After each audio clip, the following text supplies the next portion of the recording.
So I thought I would actually touch on a little bit about what's in the creek, geology wise, what's here and what am I looking for, what is beneficial to me. So as a kid, I was like, it's all beneficial.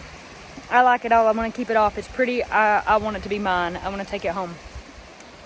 And that's great because I love all rocks, but not all rocks are going to be useful to me and what I'm doing. There's going to be some that are more useful than others. This is a really interesting rock, and it's really big. It's bigger than the hood of my car for sure, and it's pretty deep. It goes down in there a ways. This is a rock that's been there probably my whole entire life. I don't think it's ever moved. I used to get out on it in suntan, or sometimes I'll bring lunch down here and I'll sit on that rock. I won't do it so much in the summer because I feel like I have to compete for snakes, so I am very careful. As far as rocks go, there's two types of rock, main rock groups that I'm finding in this creek. And hear me out here. I don't have a degree in geology. I'm just a hobbyist, really, when it comes to knowledge about minerals. But you find metamorphic rock, so we're thinking quartz, feldspar, rock that has been metamorphosized into something else other than its previous state. Or you find rock that is definitely not sedimentary rock, because we don't have a lot of sedimentary rock here, really none at all. So it's some kind of metamorphosized or partially metamorphosized rock, but it's not a silica, it's not the same kind of silicated base. You're not looking at a real pretty quartz, like a conchoidal fracture, that kind of thing. You're looking at more of like a shell material, and it could be shell. I'm just not really sure, but I know it's very soft. I know that it's kind of powdered-like when it's crushed. There's really no cleavage. It's really a hackly fracture. It just kind of has a really rough fracture, and there's not a whole lot you can do with it. It will not stand a cut or a polish. You could make paint out of it. You would make wonderful paint. For natural pigment paint, but so that's not really what I'm looking for. However, sometimes I do look for those, and if you can find some that are flat on the top, you can set them upside down, and I have done that before. I'll put a picture. So, but usually what I'm looking for is something really solid that I could cut and turn into a cabochon and then put in a piece of jewelry or sell in a piece of jewelry. So we could just jump down into the creek here, and why don't we just take a look, and I'll show you some examples of. So you should be able to hear me over the creek. I actually had an airplane going over, so we'll see. But anyway, so this is a more solid piece. This is a piece of quartz, or quartz-like material, but you can kind of see it's got those fractures running all through this. So you might get something out of this, but you might just be better off to throw it back. And then this is more of the kind of shell-like material that I'm talking about. It's really cool, but just doesn't really take a cut or a polish. Now, something like this is really fun. You've got some really nice kind of strata in there, some really nice lines, but again, you're not going to get to keep that if you cut this. You can't really cut it, and if you tumble it, you're not going to tumble it for long, and it would absolutely disintegrate. This rock here, if I can get to it, this is usually more of what I'm looking for. So this is, if we get out here in the light, this is, you can kind of see veins of quartz coming through this rock. These veins are what's solid. The best luck I've had with solid material has been within these veins. So that is what I like to look for. When I was a kid, I would collect them, and quartz veins running through this base material, and this really is my best bet as far as getting a solid material. That's not to say you can't get it from other stuff, because you can. It just seems to be that's the best luck that I've had. So I usually just go up through here looking and seeing what I can find. I didn't bring my boots with me today, so I'm not going to go too far, because the water is still really cold, which doesn't usually deter me. But if I take my shoes off and get my feet wet, then I'll have to walk home with no shoes. So, which honestly, that doesn't really deter me either. So if I want it bad enough, I'll just probably take my shoes off and get it. This is a pretty little rock here. There's no guarantee with this either. I mean, you just kind of have to cut and see. what you can find, but there's lots of, yeah, this material cuts a little softer than quartz seems to, so it may be that it has more calcite in it. And it's funny, but I kind of have learned to recognize the types of rock that are found in this creek, so I've kind of gotten to be a pro at that.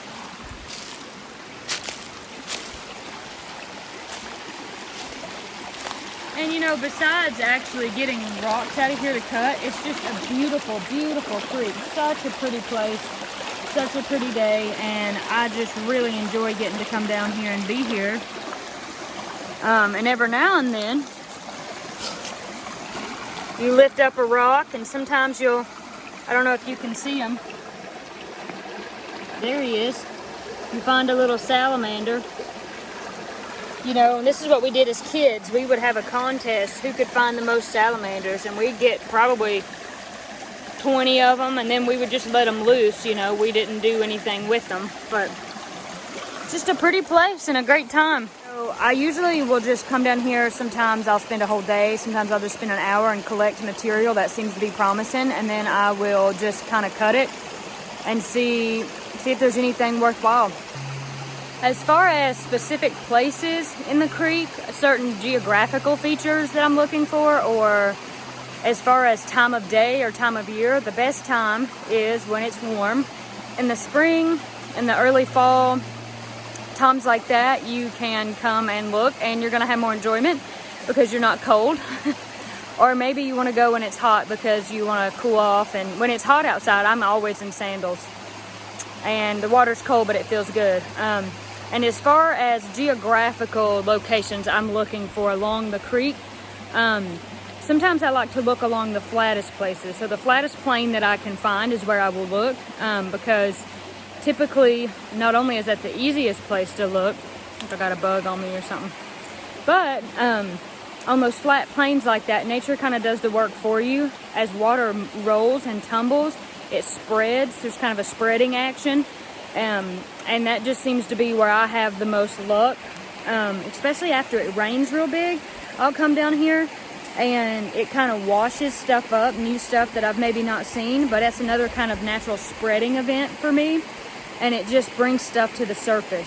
Sometimes it's good to look around a waterfall if you don't mind to go wading, or you don't mind to get in, and down below that waterfall, there's a lot of downward pressure from that water, and stuff can get trapped under there and hang out for quite some time.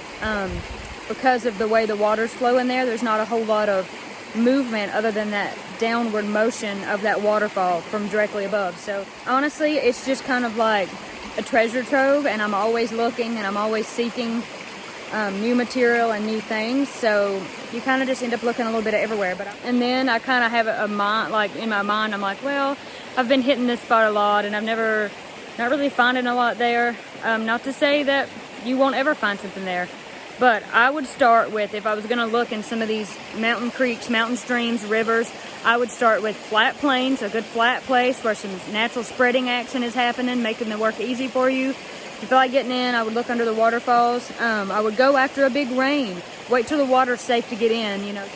Another thing, metal detecting. I get asked a lot, well, what about metal detecting? So we have a metal detector, and I have metal detected. And a lot of what we find here in the creek and on our property is shells, casings, empty brass casings. But you find a lot of just old scrap pieces of iron, because in the creek and following the creek, there was a lot of roads, logging roads, old home places. My great-grandpa lived up here. So you just find scrap car parts, just kind of pieces and bits. You never know. I mean, you could totally find more than that. You might find some old plow points. One time I found a double-bitted axe. That was really cool. That was probably my great-grandpa's. We found it at his house site. So it really just depends on where you're looking, but you're never out anything. Even if you don't find the treasure or the rock or what you were looking for, if you get outside, you're not out anything, folks.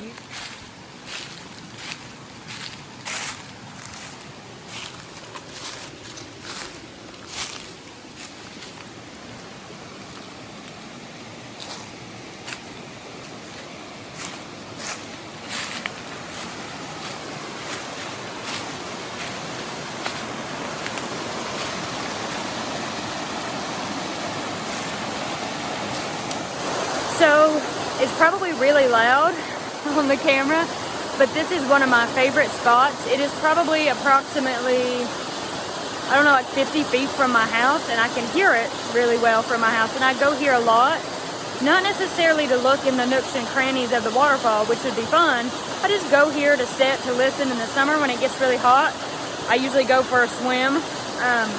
There's not very many deep places in this creek, deep enough to swim in, but usually under your waterfalls here, that's your best bet. I will say, as far as metal detecting goes, the best place that you can do that is go where you think people might have been.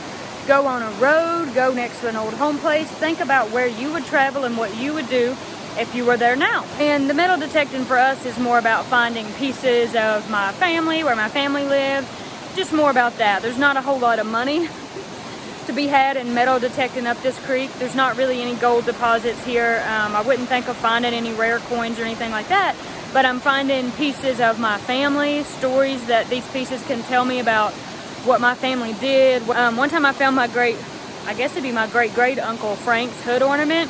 In the creek, I noticed there was a lip, an edge of some metal hanging up, and I could see it, and I thought, man, I don't know what that is, but I want it. So I got in and I started digging, and I pulled it out, and immediately I thought, that's gotta be a hood ornament, because it had a real scoop to it, like a concave, and I thought, that's gonna sit on the hood of a car. So I looked at it, and I actually found serial numbers on some paint just flaking off, and I thought, oh my gosh. So I took it to my grandpa. He was still alive at the time, and I said, this is a hood ornament, is it not? What does it fit? And he said, well, that's a Pontiac, and the only person that owned a Pontiac that lived up that creek was Frank, so that has to be his. Nobody else owned one. Frank, this man I've heard all about and never met, yet, golly, 70, 80 years later, I found the hood ornament to his car that he drove up here. Something he looked over every day when he drove and never thought anything about. Another thing that I get asked about a lot is tools. Do you have any tools that you use, that you take with you to dig? And the answer is yes and no.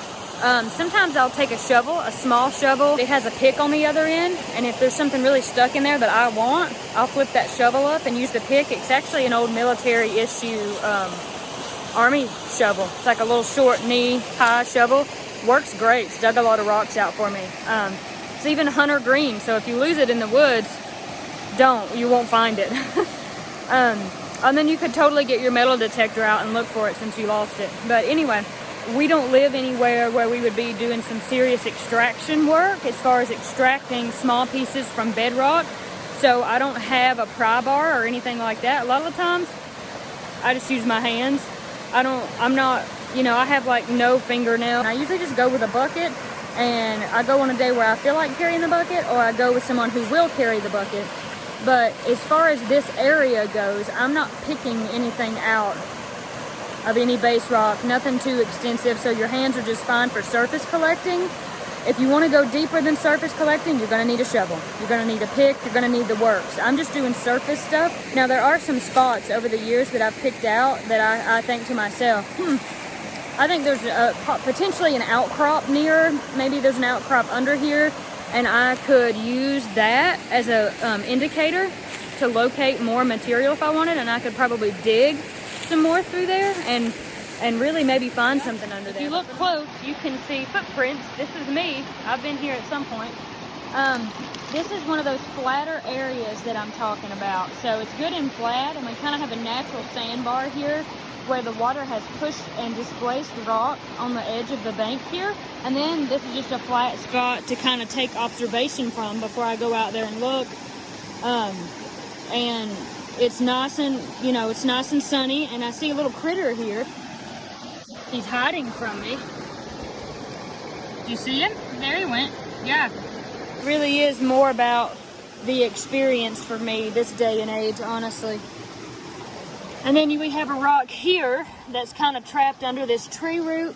Now, this is a bigger rock, and it probably is bigger than what I have the capability of cutting right now. I don't actually have a slab saw. I just have pretty much a glorified trim saw, but you'd be surprised what that thing will cut. This could be potentially promising.